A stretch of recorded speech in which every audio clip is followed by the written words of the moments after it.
Fala galera, seja muito bem-vindo. Hoje eu vou falar um pouco sobre como colocar na prática o TDD, beleza? Que é esse carinha muito legal aí que um monte de gente fala, então vamos colocar aí a mão na massa, beleza? Aqui eu tô com a minha ideia aberta. Tem um artigo que eu fiz no Medium aí que tem esse desenho que ilustra bem aí como que funciona o TDD. Tem um resuminho aí de como que ele funciona, mas aqui eu já vou deixar logo na prática, tá? Se você quiser você dar uma lida aí no artigo. A ideia do TDD é que você desenvolva orientado a teste. Ou seja, primeiro você pensa no teste para depois pensar ali na funcionalidade em si que você vai desenvolver. E a ideia é passar por essas três etapas aí que estão no desenho.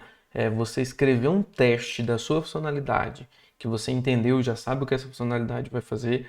Você escreva o teste primeiro, vai falhar o teste porque a funcionalidade ainda não existe. Depois você escreve a funcionalidade, não da melhor maneira que poderia ser, mas você escreve ali da forma que você achar melhor. Você faz o código funcionar. Essa é a ideia. Faça o código funcionar. Depois de fazer o código funcionar, você refatora ele e deixa ele redondinho e roda o teste de novo. Então, essa é a ideia. Você sempre desenvolver de forma com que você fique orientado ao teste. Vou dar um exemplo prático aqui e rápido, tá? Aqui eu tenho um projeto aqui, que eu até coloquei projeto 2 no Spring Boot. A única coisa que eu baixei lá do Spring Boot Initialize foi a biblioteca do Lombok, que eu sempre baixo dos meus projetos, e do Spring Web, tá? O que tem de diferente aqui, se você for olhar no POM, deixa eu abrir o POM aqui para você dar uma olhada, é esses dois caras aqui, o JUnit e o Mockito Core, tá? Então, tudo que vem aqui, eu coloquei do Java 11 e tal, para a gente conseguir fazer aí o nosso exemplo simples de como que a gente desenvolve uma funcionalidade voltada para teste, voltada aí para o TDD. Vamos pensar aqui, por exemplo, que eu tenho que criar um endpoint que vai me retornar uma lista. Eu vou criar aqui um exemplo simples, uma classe, usuário controller, e nessa classe, usuário controller, vou colocar aqui o REST controller, né? E não vou desenvolver aqui o endpoint específico. Eu já tenho aqui a classe usuário controller, não vou desenvolver aqui o endpoint que eu preciso desenvolver para ela funcionar. A ideia é, eu sei que eu tenho ali um usuário controller, que eu preciso criar uma lista de usuários aí, e é isso que eu sei. Eu vou tentar fazer isso já com um teste. Eu vou criar uma classe de teste aqui, vamos pegar aqui Java, o repositório de teste, usuário, controller, testes. Beleza? Então aqui eu crio a minha classe já de teste pensando em como vai ser ali a funcionalidade. Primeiro eu crio a classe de teste e vou tentar fazer aí com que a funcionalidade de fato funcione, né? Mas no teste ele vai errar, vai dar aquele primeiro erro e é normal. Eu vou aqui colocar o WebMVC teste, para eu conseguir fazer o teste aqui da minha controller, usuário controller.class. Beleza, agora o que que eu vou fazer? Eu vou criar aqui uma instância do mock-mvc. Vou injetar ele aqui. Private mock-mvc. Mock-mvc. Isso. Tá aqui, criada a instância do mock-mvc, eu vou criar o meu primeiro teste. Lembrando que eu preciso de um endpoint que me retorne uma lista de usuários. Então, eu vou criar aqui um teste e public void o que que esse teste vai fazer, né? Um método dizendo o que que esse teste vai fazer. Vou colocar aqui testar lista usuário, beleza? É basicamente isso que ele vai fazer. Ele vai testar se tem uma lista ali.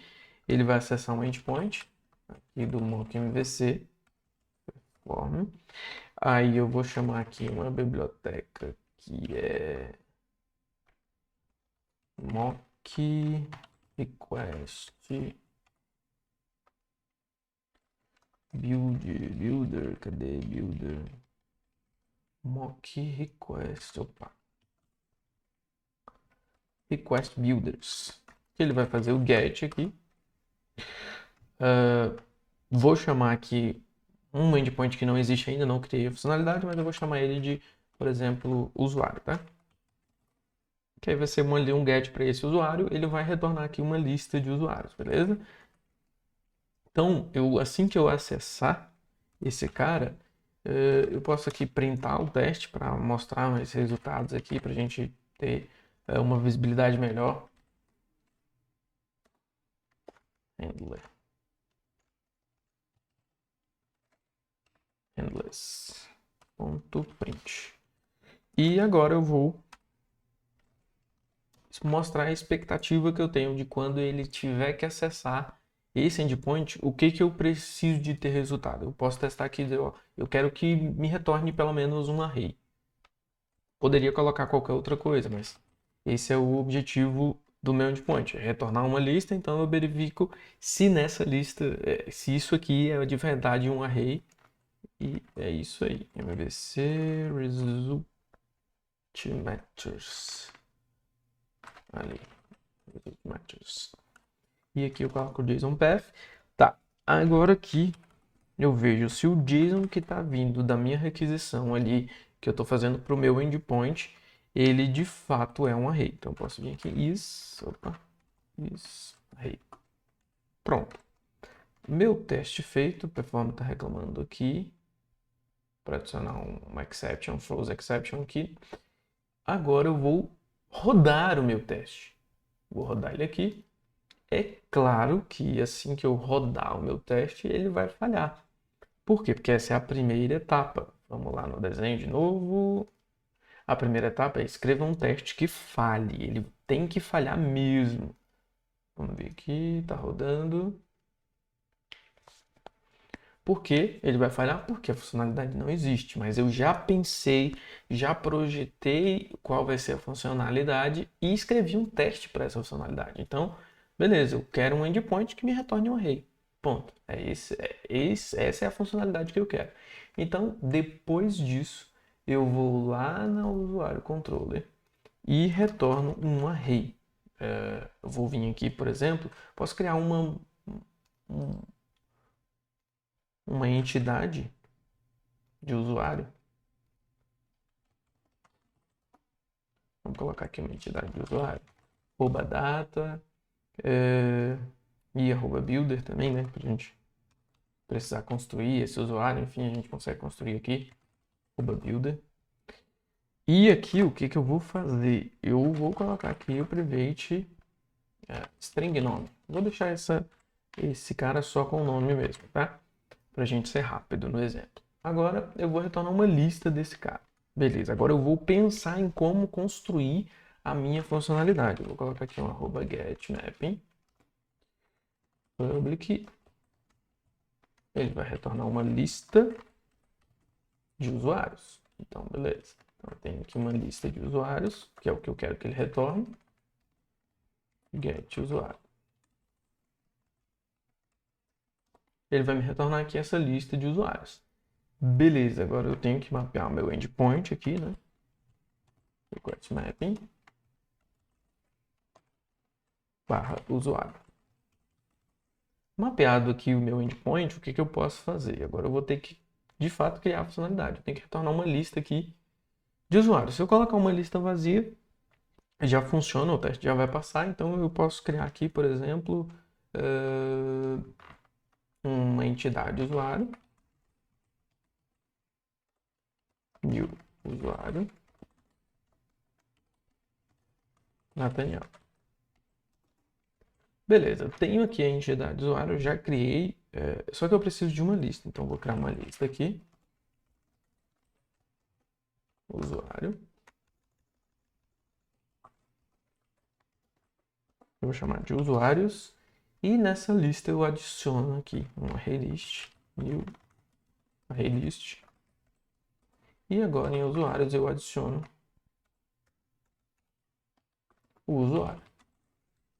Adicionado aqui o usuário, eu vou retornar esse usuário. Esses usuários, na verdade, né? Pronto, retornado minha lista.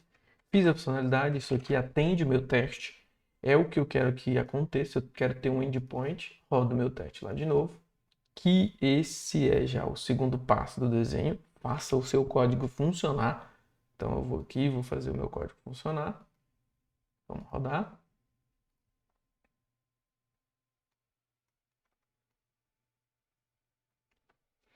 Rodando.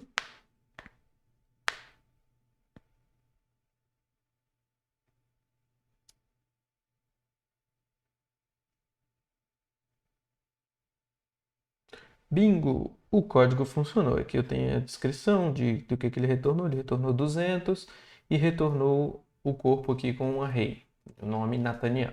Beleza. Eu posso verificar, por exemplo, nesse array, qual a posição desse array, qual o tamanho desse array. Posso verificar se ele não está vazio. Enfim, posso fazer várias verificações.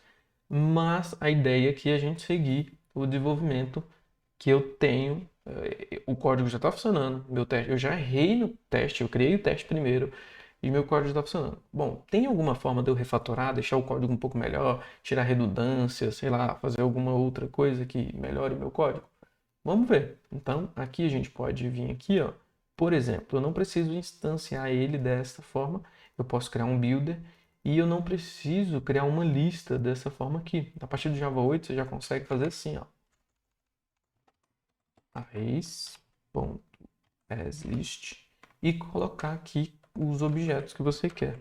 Aqui no caso, a gente podia fazer um new usuário também. New usuário. Como só tem um campo, o new usuário tá tranquilo. Se tivesse mais campos, a gente podia colocar um builder aqui, etc. Enfim, só esse cara aqui já nos atende. Ele vai retornar uma lista desse usuário aqui. Então, a gente pode vir aqui no teste de novo, a gente for rodar ele, vai funcionar e o nosso código está um pouquinho mais limpo com relação àquele primeiro código que a gente desenvolveu. Então, essa é a ideia. A gente começa a desenvolver pensando ali no teste, falha esse teste, a gente cria o teste e não a funcionalidade, depois a gente cria a funcionalidade, faz funcionar, passou no teste, funcionou, e depois disso a gente pensa ali numa maneira de deixar o código ali um pouco mais elegante, tá? Então, tirar as redundâncias, se tivesse fora e se tivesse algumas coisas aí que não fossem necessárias, a gente vai pensando em fazer isso. Essa é a ideia, eu espero que você tenha gostado desse vídeo na prática aí de como você utilizar no dia a dia o TDD. Então, é mais ou menos desse jeito. Se você gostou, dá um gostei aí. Tem o meu artigo lá no Medium e se você quiser dar uma olhada, tem o código também no GitHub, beleza? Valeu, galera, e até a próxima.